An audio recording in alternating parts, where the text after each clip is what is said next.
హైదరాబాద్ నిమ్స్లో చెంచు మహిళ ఈశ్వరమ్మను పరామర్శించారు మంత్రి సీతక్క. ఈశ్వరమ్మపై దాడి చేసిన నిందితులను ఎట్టి పరిస్థితుల్లోనూ వదిలిపెట్టబోమని హెచ్చరించారు. ఇప్పటికే నిందితులపై ఎస్సీ ఎస్టీ కేసు నమోదైందన్నారు. వారికి చట్టపరంగా శిక్ష పడేలా చేస్తామన్నారు. సమాజంలో ఇలాంటి ఘటనలు జరగకుండా చర్యలు తీసుకుంటామన్నారు. బాధితురాలి కుటుంబాన్ని ప్రభుత్వం అన్ని విధాలా ఆదుకుంటుందని భరోసా ఇచ్చారు. వారం రోజుల క్రితం నాగర్ కర్నూలు జిల్లాలో చెంచు మహిళ ఈశ్వరమ్మపై మానవ మృగాళ్లు అత్యంత దారుణంగా హింసించి దాడి చేశారు. ఆ దౌర్జన్యంగా అత్యంత ఒక ఫ్యూడల్ భావజాలంతో కూడినటువంటి మెంటాలిటీతో చేసినటువంటి ఘటన.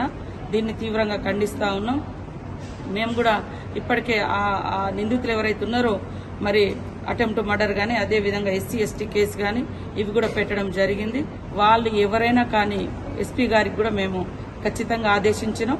అదేవిధంగా మా మంత్రి గారు కూడా జూపల్లి కృష్ణారావు గారు కూడా పూర్తి స్థాయిలో మరి వారు కూడా బాధ్యత తీసుకొని ఎవరిని వదిలిపెట్టేది లేదు.